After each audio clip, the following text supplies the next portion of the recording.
कल इंडिया की हिस्ट्री में सुप्रीम कोर्ट ने एक ऐसा डिसीजन लिया जो आज से पहले कभी नहीं लिया गया था।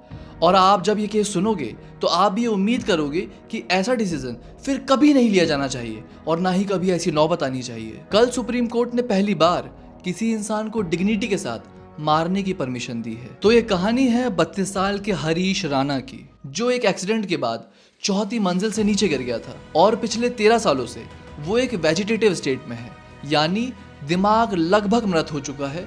बस मशीन और ट्यूब के सहारे उसकी सांसें चल रही है। और जब डॉक्टर्स ने भी कह दिया कि रिकवरी की कोई उम्मीद नहीं है, तो हरीश के खुद के माँ बाप सुप्रीम कोर्ट पहुंच गए और उन्होंने वहां जाकर अपने ही जवान बेटे की मौत मांगी। और सुप्रीम कोर्ट ने उनके माता पिता की याचिका स्वीकार कर ली और उनके लाइफ सपोर्ट हटाने की परमिशन दे दी। और इस हार्ट ब्रेकिंग न्यूज ने सोसाइटी में बहुत सारे सवाल खड़े कर दिए कि कोई भी माता पिता अपनी खुद की संतान के लिए ऐसा निर्णय कैसे ले सकते हैं, और क्या सिर्फ दिल धड़कने को ही जिंदगी कहते हैं। तो आइए इन सवालों को समझते हैं।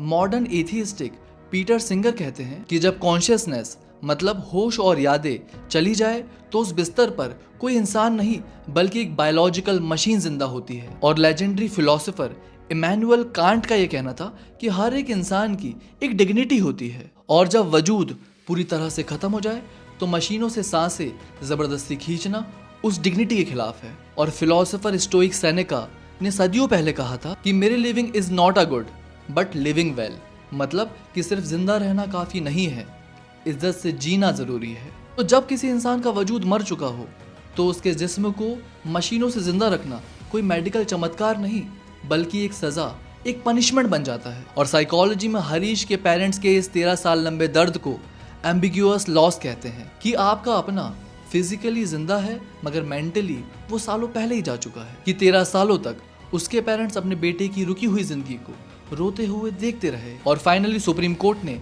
उसके लाइफ सपोर्ट हटाना मतलब पैसिव यूथेनेशिया की परमिशन दे दी। और फैसला सुनाते हुए जस्टिस JB पारदीवाला ने भावुक होकर कहा कि आप अपने बेटे को छोड़ नहीं रहे हैं, यह आपका करेज है कि आप अपने बेटे को इज्जत से जाने दे रहे हैं। इसीलिए सुप्रीम कोर्ट का यह फैसला राइट टू डाई नहीं है, ये फैसला right to dignity in death है। और ये हिस्टोरिकल केस हमें कड़वा सच सिखाता है कि जिंदगी लंबी होने से ज्यादा महत्वपूर्ण है कि जिंदगी मीनिंगफुल होनी चाहिए।